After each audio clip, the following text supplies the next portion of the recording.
Welcome to our weekly discussion of all things current in California politics. I'm Walt Gray, joined again this week by Rich Eisen, editor-in-chief of Capital Weekly publication.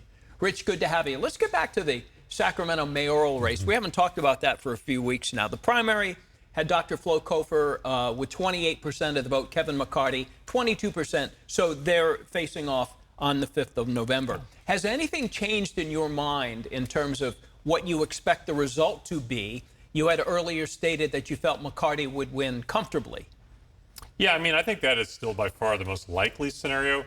I mean, elections always come down to turnout, but I think the reality is here, she needs to get everybody she had in the primary, plus a bunch of folks who didn't vote for McCarty, but who are probably more likely to vote for him now because they voted for Pan or Hansen. It seems like still like an incredibly heavy lift. I think he wins this comfortably. Yeah, between Hansen and Pan, that's 43% between those two.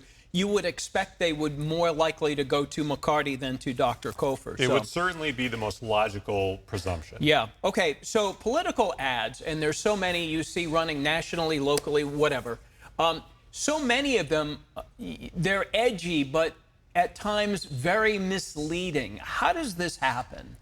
Well, I mean, it happens because simply they work. I mean, that at the bottom, bottom line is that they work. They get people to think a certain way.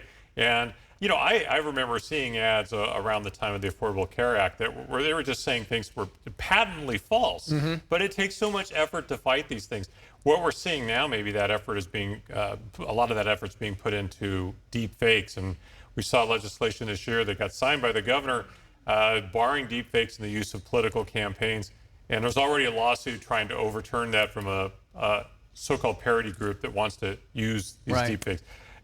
Deception has always been part of politics. Nothing's really changed. Yeah, it's true. More people get their information and make decisions based on the political ads that they see than doing their own research. So to your point, that is correct. Okay, ABX21, the oil refinery situation, having adequate backup in times of maintenance or whatever.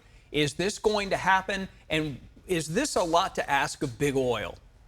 Well, I mean, is it going to happen? So far, it seems likely that it's going to get it through to the governor. Of course, if it does, he'll sign it. This was his idea. Big oil is, I don't know how much this is really going to impact them. Certainly not in the short term. It will maybe impact them in the long term.